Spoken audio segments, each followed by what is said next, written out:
Bien, pues en este laboratorio lo que vamos a hacer va a ser, bueno, continuar con lo que empezamos a ver en el último laboratorio. Estuvimos viendo una introducción a JavaScript, cómo funcionaba, practicamos un poquillo. Y ahora ya vamos a centrarnos en el ecosistema de Node.js, es decir, la herramienta que nos da Node.js, que es mucho más que un intérprete. En particular vamos a ver cómo se pueden definir módulos en Node.js, que sería un poco el equivalente a una aplicación. Igual que tú en Java, tú puedes definir como muchas clases y empaquetarlas todas en torno a un jar, ¿no? Que sería la agregación de todo. Pues aquí también existe ese concepto en la idea de módulo. Veremos que hay una herramienta súper interesante que es NPM, que es la herramienta que nos permite gestionar módulos en Node. Y después empezaremos a utilizar algunos módulos. En particular, veremos cómo podemos construir un servidor web con Node mediante un módulo que es el más utilizado para esas cosas, que es el módulo Express, que te da facilidad, te crea como una especie de esqueleto de servidor web que tú ya puedes ahora empezar a enriquecer. Para poder poneros en perspectiva, voy a explicaros un poquillo las diferencias. Bueno, más que explicaros, recordaros, porque yo creo que todos ya lo tenéis en la cabeza, la diferencia entre un servidor web estático y uno dinámico, y la diferencia de lo que, por ejemplo, teníamos en Easy, que teníamos con Apache, PHP y tal, como la diferencia con lo que vamos a ver aquí, las distintas maneras que hacemos el servidor web, ¿vale? Bien, bueno, pues lo primero, arrancar vuestro workspace. Yo os recomiendo, de hecho es una cosa que hemos detectado por la mañana, que tengáis cuidado porque el workspace, creo que todos debéis de tener un workspace propio en Cloud9, pero no sé por qué por la mañana había habido alguna forma en la que habían abierto el mismo workspace dos personas. No os recomiendo que hagáis eso, aunque se puede hacer, pero el problema es que si tenéis abiertos los mismos ficheros, uno puede machacar los otros y tal. Así que abrir cada uno vuestro sandbox, un sandbox propio que tenéis vuestro workspace. Entonces, yo directamente me voy a poner a trabajar sobre el sandbox, con lo cual entiendo que tenéis todos abiertos el Cloud9 y listos para trabajar, ¿verdad? Bien, pues me voy a meter en la carpeta. O como os decía, tengo una carpeta Labs donde voy metiendo cada clase. Y lo primero sería pues hacer vuestro L04, en mi caso T, porque para diferenciarlo por la mañana. Y nos metemos dentro de esa carpetita. Bien. Bueno, el otro día estuvimos viendo que podíamos crear archivos JavaScript sobre la marcha y empezar a lanzarlos con Node, y el comando Node interpretaba directamente. Pero normalmente las aplicaciones están compuestas de un montón de elementos, no de un archivo solo. Entonces, para poder agrupar un montón de archivos, carpetas, recursos en torno a un elemento, en Node está el concepto de paquete. Ahora os digo una cosa importante, es que me va a pasar cuando vosotros oigáis paquete o package o módulo o module. Estoy hablando exactamente de lo mismo. Módulo, paquete, package. Es exactamente lo mismo. Puedo usarlo indistintamente uno u otro, ¿vale? Entonces, en Node, para poder gestionar, para poder crear un paquete, vamos a hacer un paquete en este caso. Podemos hacerlo manualmente o podemos utilizar una herramienta que vamos a utilizar muchísimo, que es la herramienta NPM, que viene de Node Package Manager, y es una herramienta en línea de comando que nos permite hacer todo tipo de cosas. Nos permite inicializar un paquete, nos permite instalar paquetes externos, nos permite incluso, y esto es una cosa muy interesante, publicar nuestro paquete en un repositorio de paquetes central de Node. Esto es una gran ventaja frente a otros sistemas de gestión de paquetes de dependencias. Por ejemplo, en Java, no sé si habéis estado familiarizados o habéis oído hablar alguna vez de Maven en Java. ¿Lo habéis utilizado? Seguramente cada vez que habéis utilizado en Eclipse, habéis inicializado una biblioteca externa, habéis descargado un jar y lo habéis metido dentro de él. Seguramente vamos, casi seguro que por debajo Eclipse estaba trabajando con Maven y estaba descargándose las dependencias para poder construir el proyecto. Bueno, los que estáis familiarizados con Maven, seguramente me confirmaréis que a veces es un poco infierno de la gestión de dependencias y suele haber problemas a la hora de sincronizar las versiones de los paquetes, etcétera. La verdad es que Node es muchísimo más ligero y liviano que eso. De hecho, sobre todo, una de las cosas más interesantes que tiene es que no tiene tanta burocracia a la hora de, por ejemplo, publicar un paquete. Si tú quieres en Maven, hay un repositorio central con todas las bibliotecas de Maven que se llama Maven Central, que tú puedes publicar tus bibliotecas, tus jar, ¿no? Los puedes poner ahí, de forma que ya cualquier persona puede coger y definir esa dependencia en su archivo de dependencias, que es pom.xml. ¿El pom.xml os suena? ¿No? POM no suena. Bueno, pues ese es un archivo donde dices en Java tus dependencias, ¿no? Pues yo uso la biblioteca tal. Pues si está en Maven Central, cuando tú le das a compilar tu proyecto, se descarga automáticamente la biblioteca y te permite construir. Lo que pasa es que el problema en Java es que para poder poner tu repositorio, tu biblioteca, tiene que pasar todo un proceso, es un poco tedioso. En cambio, en NPM, en Node, como tenemos aquí, imaginad que vosotros hacéis un módulo interesante que habéis desarrollado, pues que le puede servir a alguien. Bueno, pues simplemente si estáis dados de alta en la página web de NPM, podéis hacer con este mismo comando, hacer un npm push y ya el módulo está inmediatamente disponible para todo el resto de personas. Y es muy, muy interesante. Bueno, pues vamos a ver cómo podemos inicializar un módulo en nuestro proyecto. Cada vez que empecemos a desarrollar, yo siempre os recomiendo que inicialicéis vuestro proyecto como un nuevo módulo, ¿vale? Pues utilizando la orden npm, podemos hacer npm init, que lo que hace es que arranca una especie de wizard, ¿no? Para preguntarte las cosas que son necesarias. Lo primero, pues te dice que tienes que darle un nombre a tu paquete.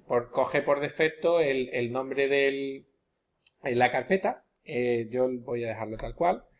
Ahora, lo siguiente, la versión. Yo por defecto siempre empiezo por la versión 0.0.0. Pero aquí me gusta explicar un poquito de dónde viene. Supongo que habéis visto muchas veces los números de versión que están compuestos de 3 dígitos. ¿Sabéis de dónde vienen esos 3 dígitos? El último es para bugs. Efectivamente. ¿Perdón?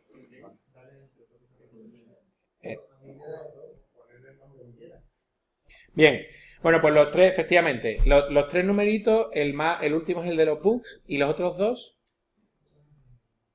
El segundo era el del medio de funcionalidades nuevas, ¿no? Y la versión estable, que creo que era por el tema de compatibilidad y demás, ¿no? Efectivamente. El primer número se conoce como el Major Version, es la versión principal. Y ese, normalmente, si por ejemplo estamos desarrollando una biblioteca que utilizan otras personas, cada vez que tú rompas la compatibilidad de tu biblioteca, porque has refactorizado y ya no tienes los mismos métodos, entonces la gente que esté utilizando tu biblioteca, como de pronto cojan esa versión, no les va a funcionar nada. Eso se considera un cambio fundamental y entonces deberías de alterar el Major Version, es decir, de la 1.0.0 pasaría a la 2.0.0. Si tú lo único que estás haciendo es añadir nuevas funcionalidades que no rompen compatibilidad, simplemente has creado un nuevo método, has creado algo que simplemente seguiría funcionando en los sistemas, pues es una minor version y sería un número de medio. De la 1.1 pasaría a la 1.2, 1.3, 1.4 hasta que tú quisieras.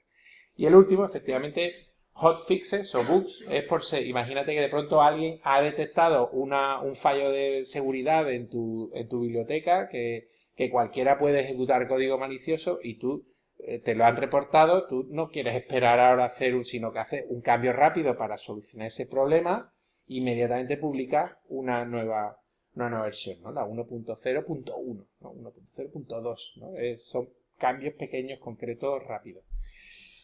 Hay otros sistemas, por ejemplo, cada proyecto coge determinadas convenciones. En Debian, por ejemplo, en la distribución Debian tiene la convención de que las versiones pares son versiones estables y las versiones impares son versiones inestables, en el Major Version. Es decir, la 1.x son versiones como de de pruebas. Bueno, ellos no sé si empezaron por claro, empezó inestable. En la 2 ya consideraron que lo congelaron en algo de un conjunto de paquetes y todo que está probado de estabilidad como para estar en producción. Después inmediatamente ellos empezaron a sacar en paralelo, la 2 y la 3 empiezan en paralelo añadiendo cosas experimentales en la 3, la 2 va evolucionando y ya cuando la 3 ha alcanzado una estabilidad adecuada, sacan la 4 que es como la estabilidad y la congelan. Eso ya depende de un poco cómo la política que queráis tener. Yo aquí no me voy a meter, esto está más allá de la asignatura. Yo, por convención, cuando creo un paquete desde cero, le pongo la 0.0.0 y ya a partir de ahí vamos evolucionando. ¿Vale? Vale, pues yo voy a poner la 0.0.0. Después, descripción. Yo, pues, my first package for L04 bla. ¿Vale? Voy a poner una descripción. Bien, aquí yo lo estoy poniendo en inglés y esto yo creo que es importante, lo quiero recalcar. Yo os recomiendo que absolutamente todo lo que hagáis de desarrollo y de programación lo hagáis en inglés, porque en el futuro, pues si a lo mejor desarrolláis algo interesante y lo queréis publicar en el repositorio, pues si está en inglés, pues la gente lo puede utilizar, lo puede evolucionar, es una forma de no tener que rehacer las cosas. Para mí, en los sistemas de información, el único sitio donde deberían estar los idiomas distintos al inglés es en la interfaz de usuario. Cuando tú le estás ya enseñando la interfaz gráfica de usuario que está trabajando en tu aplicación, en ese punto le pones un mensaje personalizado en función de su idioma, pero absolutamente todo lo que no sea eso, inglés, comentarios, variables, y yo es una recomendación personal que os hago, y cuanto antes os acostumbréis, mejor. Porque así practicáis y además encima pues el día de mañana ya estáis acostumbrados a desarrollar en inglés y podéis leer código en inglés, que otros puedan leer vuestro código, etc. Bueno, yo lo voy a hacer así. En la asignatura no os voy a poner menos notas si os veo un comentario en español, pero de verdad os recomiendo que os acostumbréis a hacerlo. Bueno, después lo siguiente que te pide es el punto de entrada de la aplicación. Esto es un poco equivalente a lo que en Java, ¿cómo sabes cuando tú empaquetas y tienes una clase, cómo sabes qué es lo primero que se ejecuta? ¿Qué es lo que se suele ejecutar? El main, ¿no? El método main de la clase principal del paquete. Bueno, aquí, en este caso, lo que tenemos que decir es cuál es el archivo que se va a ejecutar como inicio del paquete. Por convención suele ser index.js. Yo hay veces que le pongo server.js cuando sé que esto lo que se va a desarrollar es la parte de servidor. De todas maneras, como esto es genérico, la idea de paquete es genérico. Y tú puedes hacer un paquete que se ejecute en servidor o que se ejecute en cliente. Se podría también ejecutar en cliente, con lo cual hablar de index.js es más general, es más genérico. Yo le voy a dejar index.js. Después, testing, todavía no vamos a ver. Ya más adelante veremos en la asignatura cómo se puede desarrollar un poco de testing. Pero aquí donde vendría cuál es el framework de testing que vas a utilizar. Aquí en Node, en Node.js existen paquetes específicos para hacer testing muy parecidos a los que hay en otros lenguajes. Por ejemplo, en Java, no sé si estáis familiarizados con JUnit, ¿no? Por ejemplo, el testing unitario, este tipo de cosas lo puedes hacer también. Y es una política bastante interesante tener un conjunto de casos de test que prueben tu aplicación. Por ahora lo dejamos vacío. Después también te permite esto ya definir en qué repositorio Git está el código de tu proyecto. Por ahora esto lo podemos dejar en blanco, pero lo ideal es que en vuestro caso, pues cuando por ejemplo hagáis el módulo para vuestro proyecto, para el proyecto de la asignatura, pues ya sí que pongáis el Git asociado de vuestro repositorio donde está el código la URL del Git, el que termina en .git. El archivo de inicio del repositorio. Sí, la misma, efectivamente, la misma que tú tienes cuando te vas a GitHub, la que tienes, si me meto en cualquier repositorio, la que puedes coger en clones, esta de aquí. La del proyecto, efectivamente. Bueno, depende, si estás haciendo un módulo para tu sandbox, pues puedes poner el de sandbox para probar, por juguetear, pero la que os voy a pedir seguro va a ser la del proyecto general. Por ahora lo dejamos en blanco, ¿vale? Y ahora, keywords serían, pues, si tú quieres etiquetar tu módulo para que se pueda buscar en el catálogo, para que cuando alguien busque sobre módulo, imaginaos que os hacéis una biblioteca para hacer cálculos de un tipo, un algoritmo que os habéis, pues podéis etiquetar ahí y la gente que esté buscando paquetes puede encontrar ese paquete que habéis hecho. Por ahora lo dejamos en blanco. Autor, aquí, bueno, no hay, yo voy a poner, por ejemplo, mi usuario de Twitter, que no uso, pero bueno, yo lo suyo suele ser poneros un identificador de estos estilos de Twitter. Y ya la licencia, pues poneros, bueno, podéis elegir cualquiera de los tipos. La ISF es la que ellos ponen por defecto, podéis poner GPL, bien, hay un montón de tipos de licencias donde podéis elegir. Bueno, yo no soy un experto en licencias, solo he leído algunas cosas. Ya sabéis que hay licencias que son, por ejemplo, más orientadas a fomentar código abierto y que la gente que use tu código, pues también obligarles a que sea de código abierto. Licencias que permiten dualidad en eso. En fin, podéis explorar todas las posibilidades que te ofrece. En NPM, si os vais en la web del repositorio de paquetes, te da explicaciones en distintos tipos de licencias y qué implican cada una. En cualquier caso, en Node es un poco, como, bueno, no sé qué adjetivo poner, ¿no? Pero realmente decidir si es código abierto o no es código abierto no tiene mucho sentido porque es que va a ser código abierto, porque tienes el código fuente ya. Porque tú lo que haces es ejecutar directamente el código fuente. En otro tipo de sistemas, como en Java, en el que tú tienes el fuente y el binario compilado, pues ahí sí que tiene sentido decir, oye, yo obligo a que tienes que suministrar el código fuente además del binario, porque alguien lo puede modificar. Aquí por defecto y siempre, obligatoriamente, vas a tener que dar tu código fuente, con lo cual ahí ya lo que puedes decidir es si quieres obligar a otras personas que consuman tu sistema si también tengan código fuente o no. Pero bueno, esto sería para un debate bastante largo. Yo voy a ponerlo por defecto y esto, como resultado, lo que te muestra es un archivo, el contenido de un archivo que se va a crear. El npm init lo único que te hace es permitirte de una manera de pregunta y respuesta crear ese archivo, pero podríamos haberlo creado nosotros a mano, simplemente. Lo que te dice, voy a escribir un fichero que se llama package.json que tiene este contenido. ¿Estás de acuerdo? Sí. Estoy de acuerdo. De hecho, si vemos, se ha creado un archivo package.json que podemos abrir. Voy a abrirlo con c9 package.json. Y como veis, este archivo...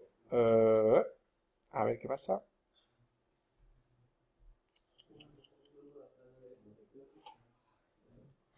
Hola. Parece que no ha venido el editor, se ha quedado dormido en su casa.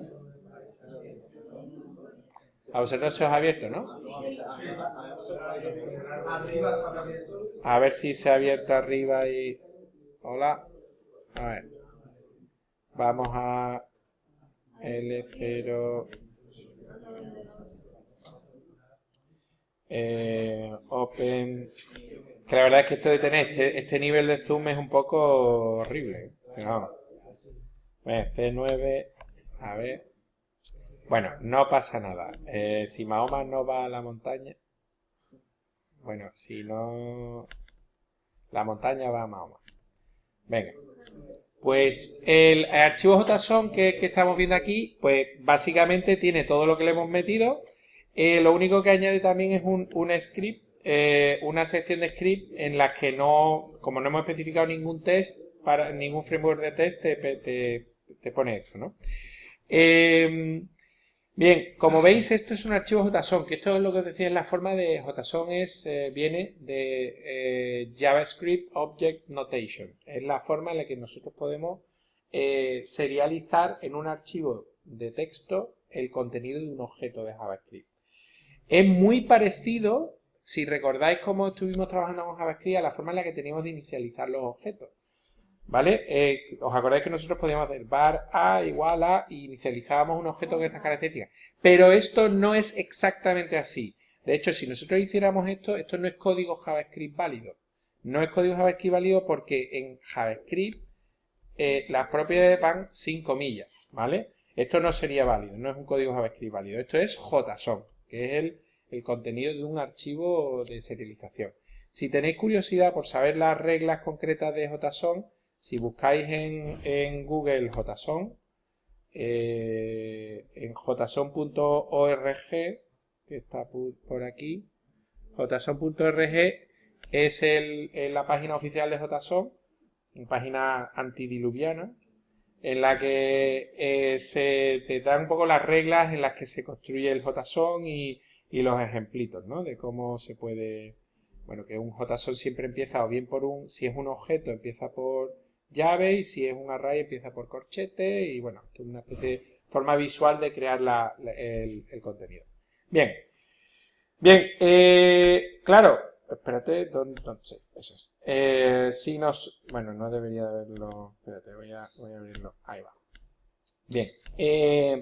Como hemos dicho que nuestro archivo principal es index.js, pues voy a crearme un archivo index.js y voy a intentar abrirlo y por supuesto no funciona. Vale, entonces lo abro yo a mano. Y mi archivo index.js, pues directamente pues podemos poner un console.log que sea module initialize starter, por ejemplo, module starter. Bien, este archivo index.js nosotros podríamos lanzarlo tal cual, podríamos hacer como hicimos el otro día, hacer un node index.js y se ejecutaría, pero esto no es lo recomendable. Lo recomendable es en el archivo package.json crearnos un script. Voy a escribirlo primero y os explico por qué hay que hacer esto. Crearos un nuevo script, aquí, start, que sea node index.js. Lo escribo y ahora os explico. Ojo que lo que he hecho es crearme una nueva línea en la que pongo start, entre comillas, dos puntos, la instrucción que va a ejecutar el sistema, y una coma aquí al final. ¿Por qué? Porque esto es un objeto que va a tener una serie de propiedades. Todas las propiedades tienen que tener una coma. Si se nos olvida esta coma, no nos va a funcionar nada, ¿vale? Va a dar un error de parseo, de procesamiento, ¿vale? Bien, pues ¿qué hace esta línea? ¿Qué hace esta línea? Lo que hace es definir cómo se debe de lanzar el módulo. De esta manera, cualquier persona que se descargue el módulo, simplemente haciendo start, sabe que se va a inicializar. Esta es la forma estándar de definir el punto de entrada de mi módulo. Si una vez que hayáis escrito esto, si le damos aquí a guardar, he guardado, y ahora nos vamos al bash y hacemos npm start, ¿vale? Hacemos así, npm start, pues esto lanza el módulo inicial. De hecho, con script podemos crear todo tipo de scripts nuestros que se ejecutarán, que lo puedes ejecutar desde npm de esta misma manera. Con npm start se lanza. ¿Lo veis? Que se puede...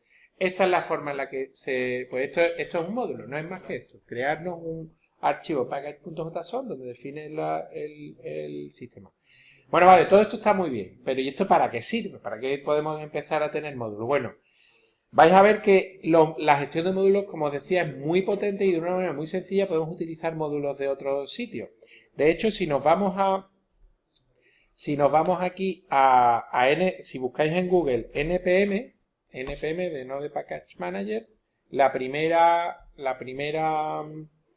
el primer resultado sale la página de npm y aquí puedes buscar directamente todo tipo de paquetes. Imaginaros que quiero trabajar con PDF, con archivos PDF. Pues yo busco PDF y me dice, pues mira, tienes 768 paquetes de PDF. Uno para crear PDF, Quiero hacer temas de matemáticas, por ejemplo. A ver qué hay. Pues un montón de paquetes de funciones matemáticas. Quiero trabajar con gráficos. Quiero trabajar, por ejemplo, con el formato PNG para intentar, pues tienes archivos de 1431 paquetes que tienen algo relacionado. Entonces, cada paquete, cuando le dais, pues te sale normalmente la forma en la que se utiliza, cómo se instala, ejemplitos y normalmente bueno, este es un poco un ejemplo un poco feo. Vamos a irnos a por ejemplo, este por ejemplo que es un PNG encoder, te dice si tiene tests, si se han arrancado esos tests, si se han pasado en las últimas versiones, cuántas veces se ha descargado, la licencia, pequeños ejemplitos concretos de uso del paquete. Es bastante estándar. Normalmente cuando... lo bueno de esto es que rápidamente puedes buscar un paquete que te haga falta lo que quieras. ¿Y cómo podemos instalar un paquete? Pues vamos a hacer un ejemplito. Por ejemplo, vamos a instalarnos un paquete que lo que sirve para hacer una tontería, que es mostrar caras en ASCII. ¿Cómo hacemos esto? Pues el paquete se llama Cool ASCII Faces. Lo único que necesitamos hacer es npm install, el nombre es cool-ascii-faces. Y vamos a poner --safe. Ahora diré por qué. --safe, ¿vale? Esta es la instrucción. Esto lo que hace es que primero te da dos warning porque tu package.json lo primero que hace es leer el package.json que tú tienes y dice, oye, cuidado que no tiene repositorio y no tiene readmin data. Eso es simplemente que tú en el package.json también puedes decir la descripción de tu proyecto en un archivo readmin. Como no lo tenemos. Y esto se descarga el paquete, ¿vale? Y de hecho, ¿cómo podemos saber que se ha descargado el paquete? Pues si hacemos un ls, vemos que se ha creado mágicamente una carpeta node-modules, que si nos metemos dentro de node-modules, vemos que hay una carpeta a su vez que es cool ASCII faces. De hecho, si nos metemos dentro, ahí está todo el código del proyecto, con su package.json, su index.js. Podríamos ver exactamente cómo está hecho por dentro ese paquete, todo el código y trastear. Vamos a irnos para atrás porque no me interesa meterme, ¿vale? Bien, además, fijaros, y esto es una de las cosas más interesantes, ¿por qué hemos puesto el --safe? Pues porque si abrimos el package.json, fijaros que se ha creado una nueva línea de dependencias, Cool ASCII Faces y el nombre de versión. ¿Este nombre de versión de dónde viene? Pues se ha descargado la versión que hay, la última, y te ha puesto cedilla y el número de versión. ¿Por qué? Porque tú puedes definir dependencias de muchos tipos. Puedes definir una dependencia con una versión concreta. Dices, yo necesito la versión tal del paquete. O si pones la cedilla, lo que le estás diciendo es necesito la versión esta o superior. A partir de aquí. Podrías poner necesito cualquiera del punto a partir de la versión 1, la que sea. Hay todo tipo de modificadores. Por defecto yo suelo usar el que te pone por defecto el npm install, que es este. Esta es superior. Pero esto es una manera muy cómoda de poder definir las dependencias de tu proyecto. Y ya veréis más adelante que esto tiene una importancia muy, muy, muy interesante. Bueno, nada, esto no lo voy a tocar. Bueno, le voy a decir control S, pero no ha habido ningún cambio raro, ¿vale? Bien, bueno, pues hemos instalado el módulo. Bueno, vamos a utilizarlo en nuestro proyecto, ¿no? Ya que lo tenemos. Pues, ¿cómo lo hacemos? Pues nos vamos a ir a nuestro index.js y usar un módulo es tan difícil como definirnos una variable que es donde vamos a cargar el módulo. En este caso le voy a llamar cool. Y para cargar el módulo lo único que me hace falta es coger y utilizar la palabra require, la palabra clave require y el nombre del módulo que quiero cargar. En este caso es el cool ASCII, es lo mismo que hayas puesto el npm install, descarga en una carpeta que se llama como lo que hayas puesto en el npm install y lo mismo es lo que tienes que poner aquí en require. Faces, ¿no es? Cool ASCII faces. Y ahora en vez del console log, pues vamos a poner, en vez de módulo started, vamos a usar el módulo para que el módulo directamente lo puedes usar como una función, en este caso, en otros casos un objeto, en este caso una función, que puedes llamar y ya esto te devuelve una cadena de texto con una cara en ASCII bonita, ¿vale? Simplemente. Pues con esto podemos irnos ya, le he dado a guardar con control S y ahora yo ya podría hacer un npm start y ya tengo ya aquí mi maravillosa carita Si cada vez que le ejecutéis te va a poner caras distintas. Es un poco una tontería como otra cualquiera. Como veis, lo sencillo que es utilizar un paquete. Ya está. Aquí podríamos haber cogido cualquier otro paquete. Ya con esto que os he enseñado podéis coger cualquier paquete de los 10 millones que hay en NPM y empezar a utilizarlo en vuestro proyecto. Podéis hacer un npm install.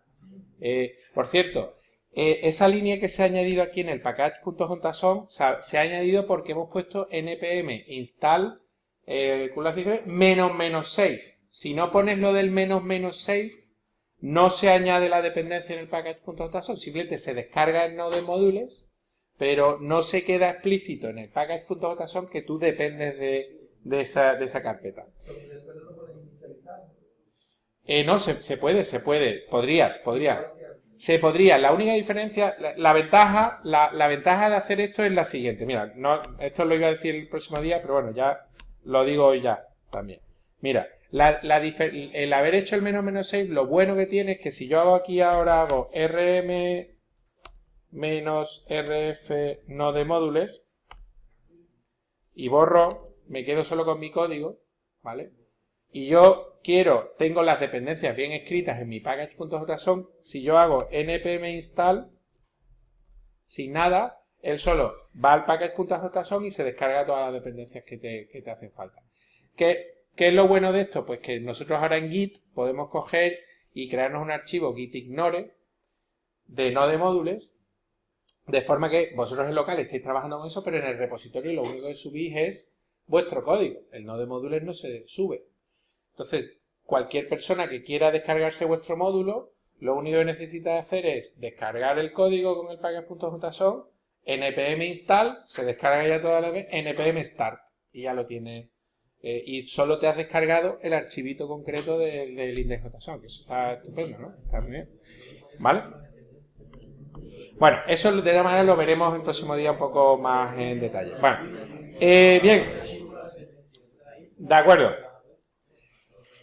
Bien, ahora que hemos visto cómo trabajar con los módulos, ¿vale? Me gustaría, vamos, antes de empezar a usar un módulo en condiciones, no como este, el módulo para gestionar servicios, vamos a hacer un pequeño recorrido, muy pequeño, de los servicios que eran los servidores web, lo que os decía sobre Easy, la diferencia de lo que teníais en Easy a lo que vamos a usar aquí. Y para eso me voy a abrir aquí una pizarrita y tengo aquí más o menos, vamos a ir comentando un poquito las cosas. Bien, lo primero, nosotros, por supuesto, en una aplicación web, lo que tenemos, voy a abrir esto aquí un poquito más. En una aplicación web, estamos hablando siempre de una aplicación que tiene pues la parte de cliente, ¿no? Lo de siempre, el cliente. Y tenemos por otro lado el servidor. En una aplicación web el cliente, como decíamos antes, es el navegador, ¿no? Y el usuario interactúa con ese cliente, que es el que al final interactúa con el servidor.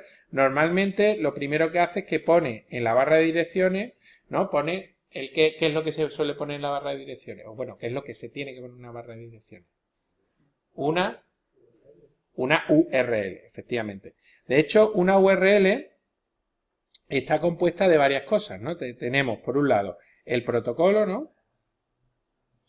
Bueno, URL ¿de dónde venía, por cierto? Uniform, Unified, nunca me acuerdo si es Uniform, Unified, Resource Location. Es una forma unificada de acceder, de localizar un recurso. Unified Resource Locator. Siempre está compuesto de un protocolo, dos puntos // el dominio, después dos puntos, el puerto, barra y el recurso, ¿no? Tenemos esas cuatro cosillas, ¿no? Protocolo, dominio, puerto y recurso. Son las cosas que identifican. Un ejemplo, imaginaros, pues, ¿cuál es el protocolo más habitual que utilizamos en las aplicaciones web? o HTTPS, por ejemplo, que son dos protocolos distintos, HTTP, pero existen otros protocolos. Por ejemplo, ¿cuál? Bueno, es un protocolo un poco raro. Un protocolo más FTP, por ejemplo. Efectivamente. Es FTP, seguro, efectivamente. Bien. Entonces, con HTTP, el dominio normalmente suele ser, un dominio que se va a buscar es un nombre que se va a buscar en un DNS, en un servidor de nombre, por ejemplo, servidor.com. El puerto estándar que se suele utilizar en la web, ¿cuál es? El puerto 80. Pero yo aquí puedo poner el puerto que me dé la gana, 1678, por ejemplo, y barra, y aquí le podemos ya hablar de un documento que se llame index.html. ¿No? Pues este sería un ejemplo de URL. ¿Qué es lo que pasa cuando nosotros accedemos a HTTP? Aquí, HTTP bla, bla, bla, bla, bla. Pues lo primero que se hace, voy a recalcar de las 4 cosas estas. Lo primero que se hace es que el navegador establece una conexión usando el protocolo con un servidor. En este caso es HTTP, es el que va a regular la comunicación entre las dos partes. Accede al servidor.com que sea, a la máquina que sea, y dentro de esa máquina accede o abre un socket sobre el puerto que tú hayas especificado. En este caso sería el puerto 1678. En ese caso, 16778. Este sería el puerto al que se abriría la conexión. Lo que haría sería abrir una conexión. Se abre la conexión y como estoy usando el protocolo HTTP, se manda un mensajito a ese protocolo y en particular en el protocolo HTTP lo que se lanza es siempre una directiva, en este caso por ejemplo un get y el nombre del recurso que yo quiero. En este caso sería una especie de index, una especie no, sería el index HTML. Se le diría al servidor, oye, por favor, quiero el index HTML. Cuando estamos hablando de este escenario en una aplicación web, lo que hay escuchando en el puerto, ¿qué es? Pues es un servidor web. Es el servidor web, es la aplicación que está escuchando en el puerto y que es capaz de trabajar con el protocolo HTTP. Eso es un servidor web. En Easy, por ejemplo, ¿cuál era el servidor web que se utilizaba? El Apache. La aplicación que estábamos usando era Apache. ¿Vale? Este era el caso. ¿Y qué es lo que hace Apache? Pues normalmente si te pide un archivo normal, pues lo que hace es que se va a su disco duro. Ahí dentro del disco duro está el archivo index.html, efectivamente. Un momentito, index. Y coge el Apache, coge ese archivo y lo devuelve al servidor. Lo devuelve al cliente. Ese archivo, ¿qué contiene? ¿Qué es lo que contiene un index HTML? Pues tendrá el código HTML con todas las cosas, con su H1, bueno, lo que haga falta, ¿no? Con cualquier cosa, H1, tal, todo lo que haga falta. Y cuando llega este archivo HTML, llega al navegador, se renderiza en el navegador y se le muestra al usuario el contenido HTML. Esto era lo que teníamos en una aplicación, bueno, lo que tenemos en la web en general. En Easy nosotros hacíamos aplicaciones web y una aplicación web necesita contenido dinámico, cosas que cambien, ¿no? Entonces, en el caso de Easy, ¿qué modificaciones teníamos que hacer a este escenario? Voy a ver si me sale bien. Venga. Esto es que vamos. A ver, entonces. Ahora. A ver por aquí, si me deja. Vale. En Easy. ¿Qué ha pasado con el servidor? El servidor no ha venido. Se me ha quedado. Pero bueno. Voy a hacerlo de nuevo. Estas son esto es todo muy bonito, pero hay veces que. A ver.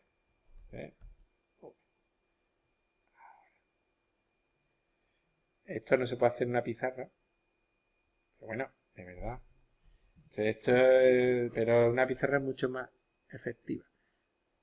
Puedo hacer esto y ahora se me quita. Perdóname. Un segundito. Voy a hacerlo bien ya. Venga, control C, control V. Ahora.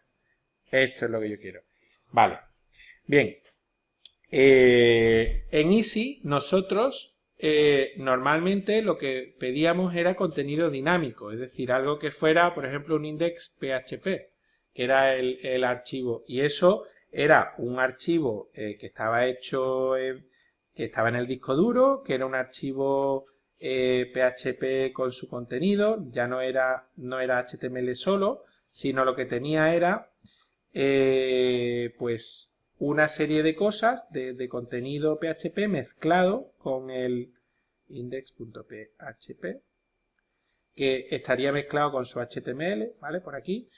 Yo no recuerdo exactamente cómo era, pero bueno, era más o menos, tú tenías el HTML, ¿no? De todas las cosas, y en mitad del código pues podías poner una especie de interrogacioncilla, no sé cuándo, y ya el código, por ejemplo, podías hacer un eco, ¿no? Cosas así, ¿no? ¿Os acordáis más o menos? Era algo así, ¿no? En Easy, ¿no? Si no me equivoco. El PHP, ¿no? ¿Os acordáis un poco del PHP o no? Bueno, era algo así, ¿no? Con la interrogación, algo por el estilo, ¿no? Vale. Y pues todo ese contenido, tal. Tú tenías ese contenido PHP. ¿Qué pasa? Que te hacía falta interpretar ese PHP y tenías que tener instalado en el Apache un módulo de PHP que lo que hacía el sistema era recoger el archivo con index.php y generaba un código HTML, ¿vale? Una vez que salía del módulo de PHP ya no había HTML en ningún punto, ¿no? O sea, no había PHP en ningún punto. Esto era lo que nosotros teníamos en Easy. ¿Os recordáis eso un poco, más o menos? Vale. Bueno, pues vamos a ver ya por fin el cambio de lo que vamos a hacer nosotros en la asignatura. En la asignatura, la diferencia con lo que teníamos en Easy es la siguiente. Aquí, en este caso, no vamos a tener, como teníamos en PHP, un recurso concreto, PHP, que sea el que se renderice. En este caso, en Node, tenemos una cosa un poco distinta. En Node, lo que vamos a tener no va a ser un servidor web instalado, sino lo que vamos a tener es un archivo JavaScript, uno o varios archivos JavaScript, en este caso el index.js, que va a ser código directamente, un código que se va a ejecutar, nosotros en servidor lo vamos a ejecutar a través de Node. Vamos a ver, Node. Y esa ejecución es la que va a crear un servidor web. Es decir, este servidor, lo voy a poner en punteado, este servidor que no está normalmente funcionando, va a estar funcionando el tiempo que esté ejecutándose. No vamos a tener un servidor como antes, un Apache siempre funcionando, y lo que vamos a hacer es ir creando archivos PHP que se van a ejecutar cada vez que se soliciten. Aquí se va a tener el archivo JavaScript, se va a arrancar un servidor web en base a lo que hayamos puesto en el index.js y ya va a empezar a recibir peticiones. Cuando nosotros paremos el Node, se parará el servidor web, no seguirá funcionando.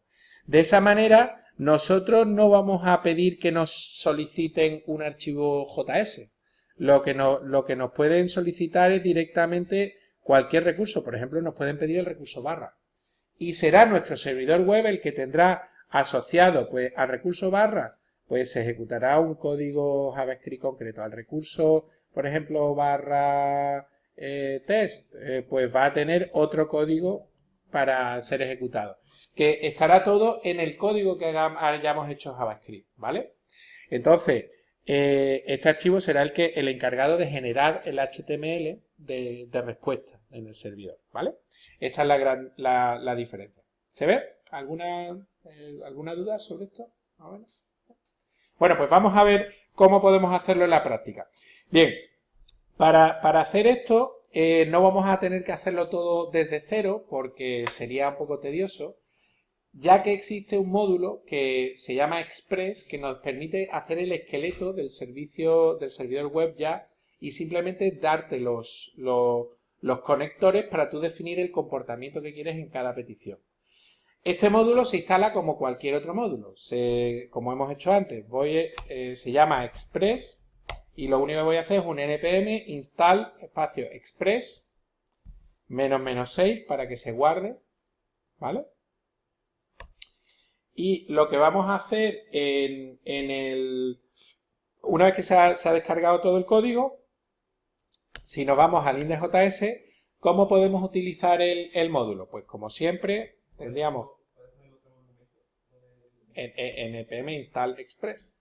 Es lo único que hay que hacer. npm install express. Igual que has hecho lo de QLab y Facebook, pues, ¿vale? De hecho, si vemos nuestro package.json, vemos que se ha descargado ya la dependencia.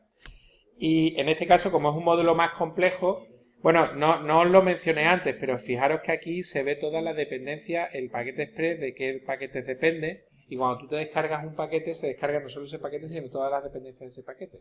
Por eso, dentro si os metéis dentro de node módulos, dentro del paquete, veréis que a su vez tiene otro node módulos, que veis que tiene otro node módulos porque está toda la dependencia de manera recursiva, para que tú te lo descargues entero completo, no tengas que estar... Vale, bueno, ¿cómo podemos utilizarlo? Bueno, pues como siempre, tendríamos que hacer inicializar una variable con un require de express. Por cierto, está muy bien, si os acostumbráis al autocompletado que te da Cloud9, está muy chulo. Si te marca la parte de la opción que te está marcando, tú ya, si le das a tabulador, te lo autocompleta ya directamente. Y así no tenéis que... Bien, pues aquí tendríamos require express. Y en este caso, bueno, voy a quitarlo del console log que no me sirve ya. Lo que vamos a hacer con este módulo no es tan sencillo de utilizar como los otros, no es una función, sino es un objeto. Esto te genera la capacidad, perdón, es una clase que te permite generar objetos. Entonces, tú aquí lo suyo es inicializar una variable, por convención se suele denominar app, porque es la aplicación que vamos a construir. También le podéis llamar server si queréis. App igual a express. Esto es creas el objeto llamando al módulo, ¿vale?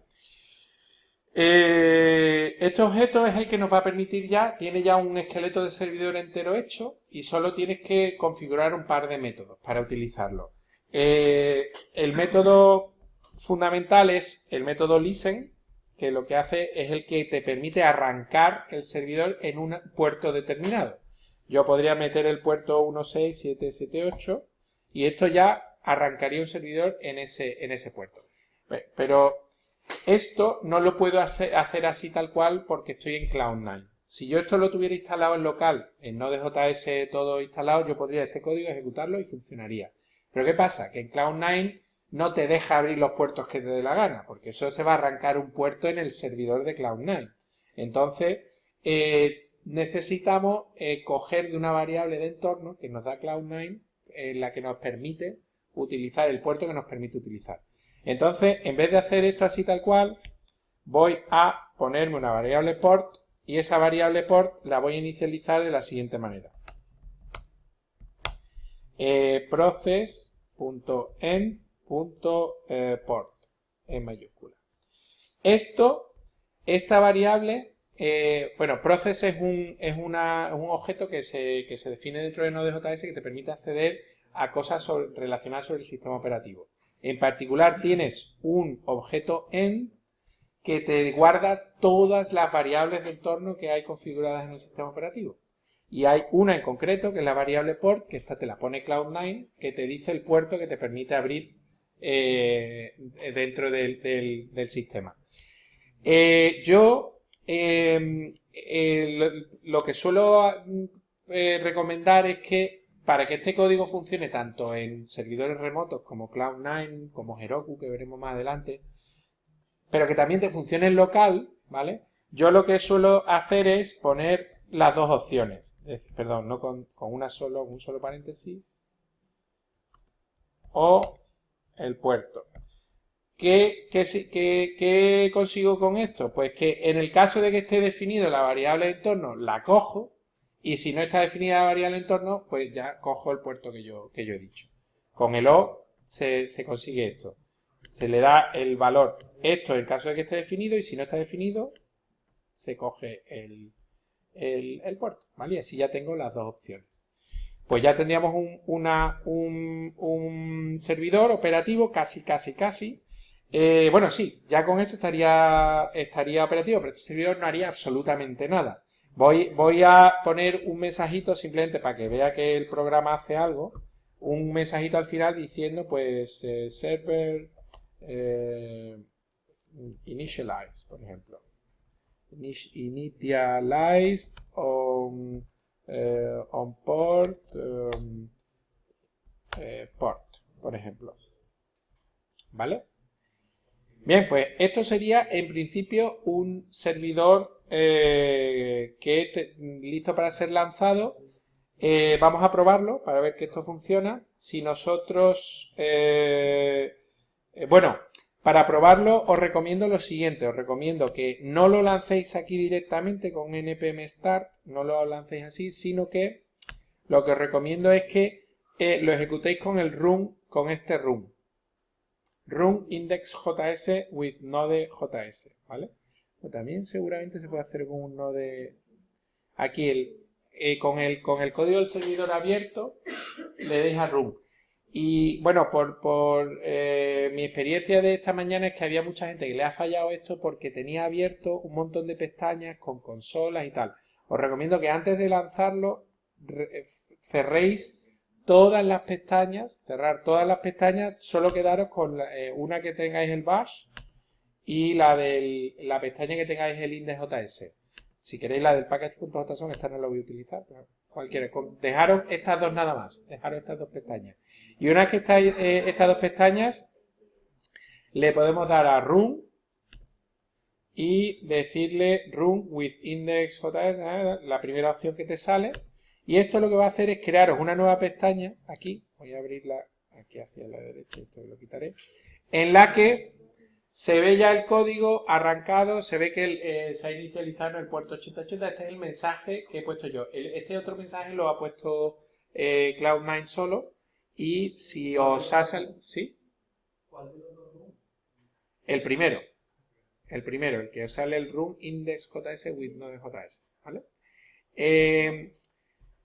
Si todo ha ido bien, debéis de ver este mensajito. Y aquí, si os fijáis, source sandbox pathmod user, podéis acceder a el servidor. Podéis, si pincháis y le decís open, os sale una nueva pestaña y os da un error, seguramente, que es cannot_get barra, porque no he definido nada. Pero esto significa que vuestro servidor está funcionando, ¿vale? Esto debe de salir a todos. Algo más que vamos a hacer que este servidor haga algo, ¿no? Porque esto es un poco inútil. Bien, ¿cómo podemos definir? Como os decía en el gráfico, tú lo que defines aquí es la correlación que existe entre tus recursos y el código que quieres que se ejecute. Bien, eso se hace haciendo app.use, lo que dejas, app.get, defines una correlación entre un recurso, cuando se solicita un recurso, y un callback en el que le dices qué quieres que se ejecute cuando alguien pide ese recurso. Entonces, en este caso, voy a hacer voy a asociarlo al punto barra, a la barra, y lo siguiente es un callback que tiene dos parámetros. Request, bueno, le podéis llamar request, rec, yo le suelo llamar rec, y response. La flechita y la llave. Como os dije, esto no es más que un callback. El otro día estuvimos viéndolo, es simplemente una función que se va a llamar cada vez que alguien solicite el recurso barra. Estos dos objetos, el request y el response, son objetos que te pasa Express. Con request puedes acceder a todo lo que tiene que ver con el mensaje el mensaje que te han solicitado. Aquí puedes ver, por ejemplo, las cabeceras de qué tipo de navegador es el que está conectándose, qué lenguaje prefiere, todo lo que quiere. Y con el objeto response podemos trabajar con el mensaje de respuesta que queremos lanzarle al cliente. Entonces, lo más sencillo es usar el objeto response. Si yo lo que quiero es devolver algo y puedo devolver res.send y aquí puedo meter el código HTML que yo quiera. Voy a meter body y my response, por ejemplo. HTML body my response. ¿Vale? Si yo he guardado, por cierto, le he dado a guardar y fijaros que en el momento que le doy a guardar, esto en teoría redespliega solo. No tengo que volver a darle a run, en teoría, pero hay veces que falla. Si yo le doy a control R, no, pues no funciona. Voy a darle a redesplegar, redespliego. Esto no está guardado. Control S, guardo, redespliego. Y ahora sí que, no sé si es que me he equivocado. Ahora, que ha terminado, no había terminado. My response, ¿no? Os sale, ¿no? Sí.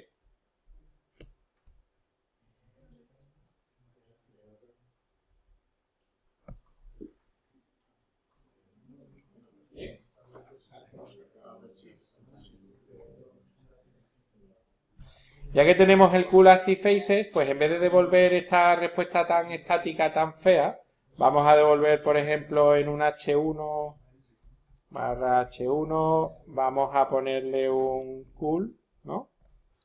A ver qué pasa. Guardamos,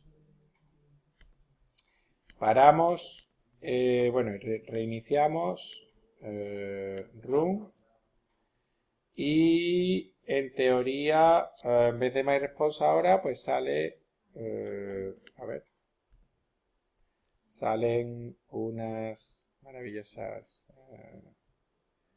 caritas. Os sale, ¿no? Bien, cosas interesantes de esto. Bueno, como veis, de qué manera tan sencilla hemos tenido ya, tenemos un servidor web que podríamos, si tenéis un servidor en casa, podéis dejarlo desplegado y ya tenéis un servidor. Hay, de manera muy fácil, ya veremos el próximo día, podemos empezar a configurar, pues devuelve todo lo que esté en este directorio, o ejecuta este código, se pueden hacer un montón de cosas. Eso sí, os quiero hacer una pequeña modificación en este código para explicaros una cosa que vamos a utilizar muchísimo. Bien, como hemos dicho, estos son los callbacks, ¿no? que se ejecutan y callbacks vamos a estar trabajando con ellos todo el rato. Voy a poner otro callback porque de hecho esto que estoy haciendo yo aquí, este mensajito que estoy poniendo aquí al final, que lo estoy poniendo teóricamente detrás de applisten.port, es un poco incorrecto. ¿Por qué? Porque en realidad app.listen lo que hace es que lanza la orden de arranca el servidor en este puerto. Pero esto se hace un lanzamiento asíncrono, es decir, que la aplicación sigue funcionando, inmediatamente se ejecuta este mensaje y se imprime, pero ese mensaje se está poniendo en la consola antes, seguramente, de que el servidor esté operativo, porque en realidad tarda unos segundos en que eso esté operativo. ¿Cómo puedo coger y hacer que realmente se ponga este mensaje cuando esté ya el servidor listo? Pues puedo pasarle un segundo parámetro al app.listen. Es un callback de nuevo que solo tiene un parámetro, que es un parámetro, una variable que nos dice si ha habido un error o no a la hora de inicializar el servidor. Voy a poner otro callback y el console.log lo voy a hacer dentro de ese callback, y además lo suyo es hacerlo solo en el caso de que err no tenga ningún valor, es decir, que el error, que no haya habido error. Si ha habido error, lo suyo es pues mostrar un mensajito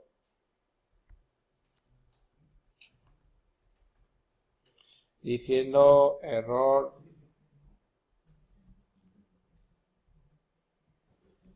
initializing, por ejemplo, server on port that, por ejemplo. y le puedo poner en el caso de que ha habido un error, le escribo el error, ¿vale?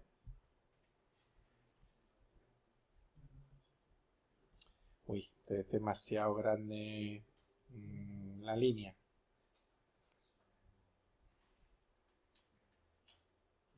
Voy a ponerlo un poco más chiquitito, así, ¿vale? Esto sería lo suyo. Fijaros que de esta manera este callback, el callback que yo he explicado aquí, este solo se va a lanzar cuando el servidor esté ya escuchando en el puerto o si ha habido algún fallo, ¿vale? Esa es la diferencia con ponerlo aquí. Bien, en realidad, aparentemente el sistema, si ahora lo lanzamos, no va a comportarse de manera igual, porque realmente no, hay muy poca, es muy rápido la carga del servidor, no nos vamos a dar cuenta. Pero si yo pusiera aquí, para mí lo interesante de esto es, si yo pusiera aquí, imaginar que yo pongo otro console log aquí, que sea, y por Dios, el mensajito ese me está matando. Esto no se puede quitar.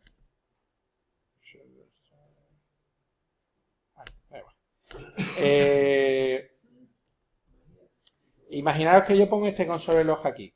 Mi pregunta, para ver si habéis entendido lo que acabo de explicar desde hace 5 minutos, ¿qué creéis que se lanzará en el caso de que no haya habido ningún error? ¿Qué creéis que se mostrará en la consola antes? ¿Server initialize on portal o el console log rayita rayita?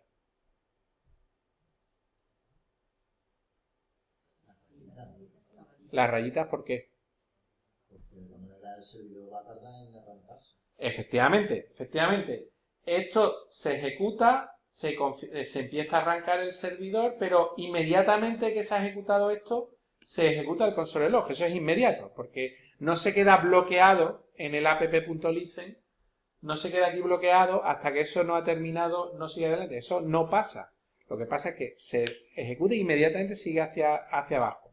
Se está arrancando el servidor, se ha ejecutado este mensaje y cuando termina de arrancar el servidor, ya es cuando se pone esto. De hecho, vamos a probarlo. Si yo guardo esto y reinicio, fijaros que en este caso se arranca, ¿veis? Las rayitas salen antes que el mensaje.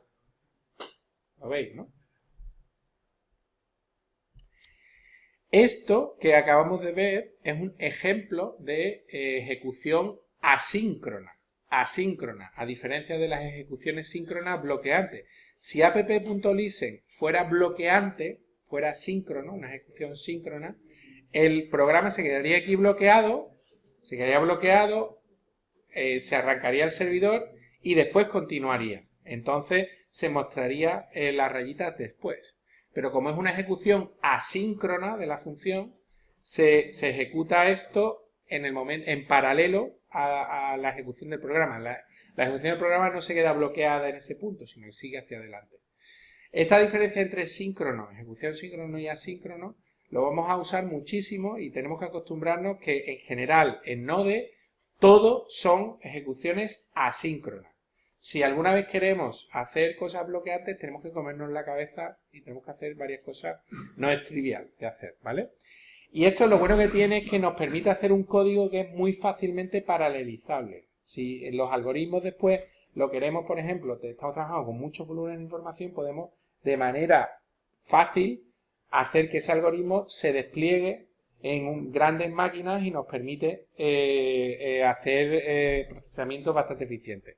Bien, bueno, pues esto es básicamente un servidor como el que vamos a estar utilizando y en el backlog que os pondremos para la semana que viene, pues lo que os pediremos es que hagáis un pequeño servidor para vuestro sistema.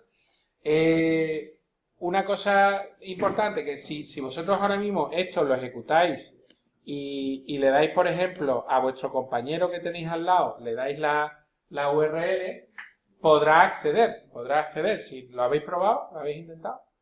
Pero mirad qué pasa si abrís una ventana de incógnito, en modo incógnito en el Chrome e intentáis acceder vosotros a eso, a ver qué pasa.